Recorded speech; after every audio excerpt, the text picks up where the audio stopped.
अवतार क्या है? अवतार का रहस्य क्या है? इस बारे में आचार्य विनोबा भावे जी अपने भक्ति दर्शन में कहते हैं। भगवद गीता में भगवान ने अवतार मीमांसा करते हुए अवतार कब, कैसा और किस लिए, इन 3 बातों पर प्रकाश डाला है। अवतार कब होता है? जब अधर्म जोर करता है तब। कैसा होता है? भगवान अपना निर्विकार अजन्मा स्वरूप न बिगड़ने देकर जन्म लेता है।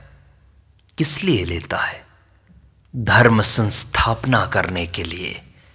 यदा यदा हि धर्मस्य ग्लानिर्भवति भारत अभ्युत्थानम् अधर्मस्य तदात्मानं सृजाम्यहम्। भगवान अवतार धारण कर धर्म संस्थापना का महान कार्य करते हैं, पर उसका उन्हें लेश मात्र स्पर्श नहीं होता। वह उनकी कर्म में अकर्म की अवस्था है। अवतार प्रकट न होने पर साधारण समय में भगवान कुछ भी करते हुए नहीं दिखाई देते, लेकिन उस समय भी भगवान की सृष्टि रचना की कर्म विपाक प्रक्रिया अखंड चलती रहती है और हर मनुष्य को अपने अपने कर्म के अनुसार भगवान की ओर से फल मिलता ही रहता है।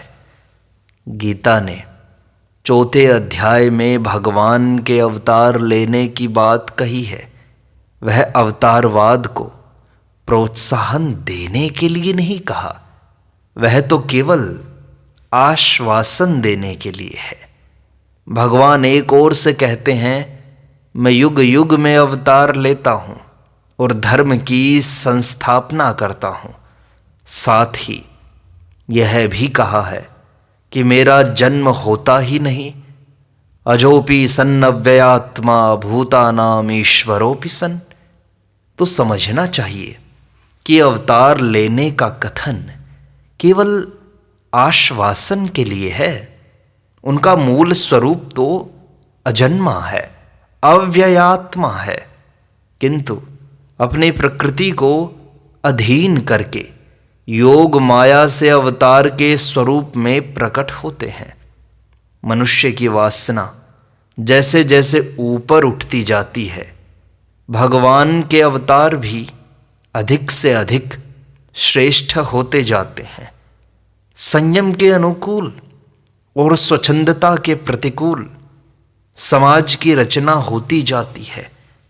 भगवान कहते हैं कि उसका कर्ता होते हुए भी मैं अकर्ता हूँ। भगवान अवतार लेता है फिर भी जन्म नहीं लेता। अवतार धर्म की रक्षा करता है और केवल तटस्थ भाव से समाज को ऊपर उठाता है। भगवान संसार में महान कार्य करते हुए दिखाई पड़ता है, वास्तव में वह कुछ भी नहीं करता। समाज के ऐतिहासिक प्रवाह के कारण सब कार्य होते हैं और उसका आरोपण हम अवतार पर करते हैं। अवतार केवल एक ऐतिहासिक आवश्यकता है हमारे लिए। वह कोई स्वतंत्र कार्य नहीं करता। सामाजिक प्रवाह में जो होने वाला था उसे होने देने में वह निमित्त बनता है। इतिहास की जरूरत के कारण कोई चीज होने वाली थी, उसे ही कर्ता मिल गया। भगवान की भाषा में वह चीज हो चुकी थी, वह रुकने वाली नहीं थी। उसे मनुष्य क्या, एक चिड़िया भी, या चिड़िया क्या, पेड़ का गिरता हुआ एक पत्ता भी कर देता। इस दृष्टि से देखने पर यह स्पष्ट होता है कि अत्यंत अल्प समय में अवतार महान कार्य कैसे संपन्न करते हैं।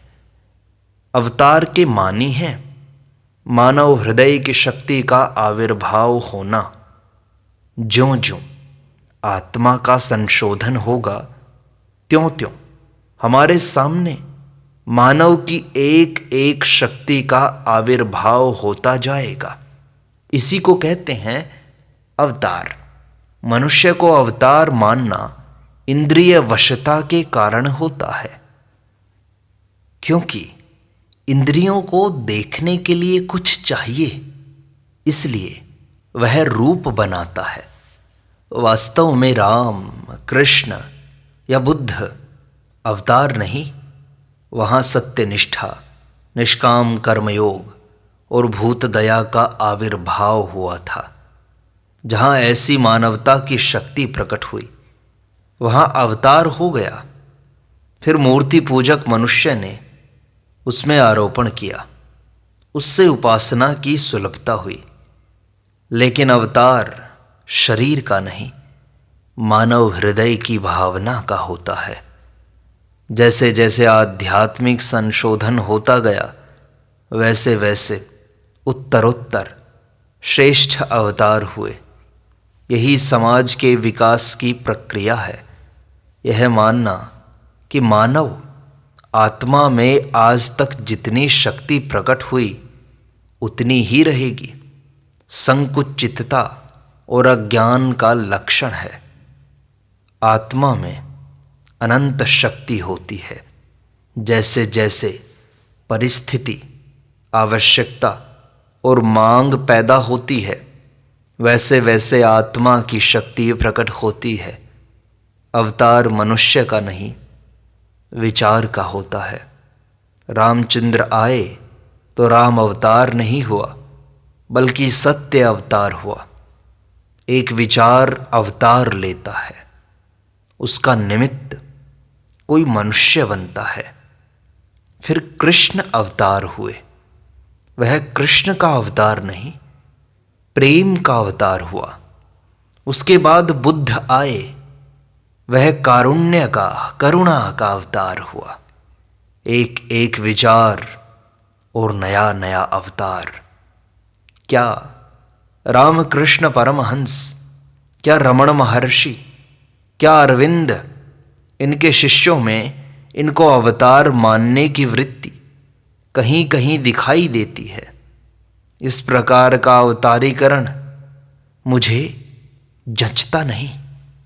फिर भी मैं कबूल करता हूँ कि राम और कृष्ण का चरित्र मुझे तल्लीन करता है। उन्हें फिर से कोई मानव रूप में लाने की कोशिश करेगा तो वह हास्यास्पद होगा। अवतार की भी मानवों को जरूरत होती है, पर उसके लिए राम हैं, कृष्ण हैं, इतने अवतार बस हो गए।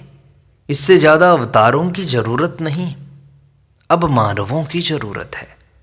अगर हमने कभी गांधी जी को अवतार बना दिया तो उनका हमको कुछ भी उपयोग नहीं होगा, सिवाय इसके कि उनका नाम वगैरह हम लें। नाम लेने के लिए राम कृष्ण का आधार हमारे लिए काफ़ी है। इसलिए गांधी जी का मानव रूप हम कायम रखें, रमण महर्षि का हम रूप कायम रखें, उनका कोई संप्रदाय न बनाएं। राम कृष्ण अवतार है, क्योंकि श्रीमद् भागवत, तुलसी रामायण इत्यादि ग्रंथों ने राम कृष्ण की मानवता को पोंछ डाला है और वहाँ ईश्वरता का आरोपण किया है। उससे हिंदू धर्म को उपासना के लिए स्थान मिला, इसलिए उतने अवतार में मानता हूँ, परंतु और किसी को अवतार नहीं मानता। राम कृष्ण को भी अवतार मानना हो तो ही माने, मानने की कोई जल्दबाजी नहीं है। भगवान कृष्ण को हम पूर्ण अवतार मानते हैं। वह हम अपनी कृष्ण भक्ति के कारण कहते हैं। वह भक्ति की भाषा है, लेकिन पूर्ण और अवतार इन दो शब्दों में ही विरोध है।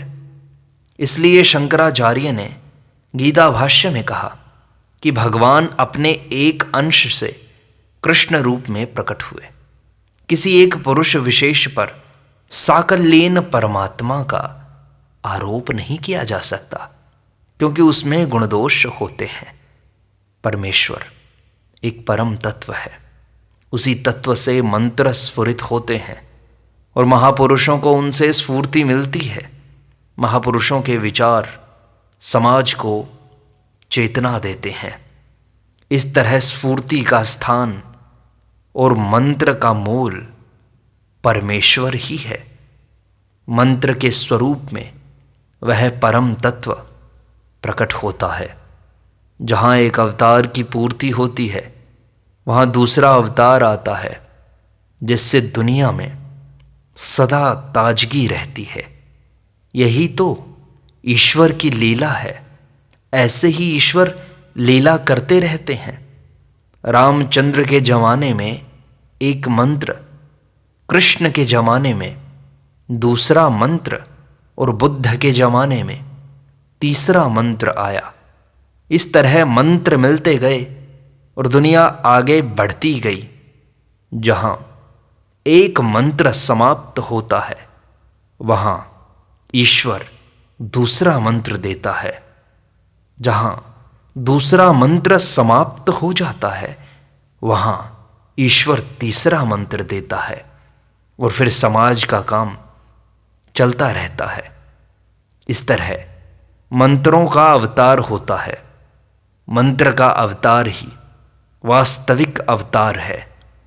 हम राम कृष्ण आदि को अवतार मानते हैं, लेकिन वे तो निमित्त मात्र अवतार थे, जिनके जरिए मंत्र फलित हुए। मंत्र में शक्ति होती है जो आम समाज को चालना और कुछ व्यक्तियों को विशेष स्फूर्ति देती है। तो उन व्यक्तियों के नाम पर बड़े बड़े काम हो जाते हैं।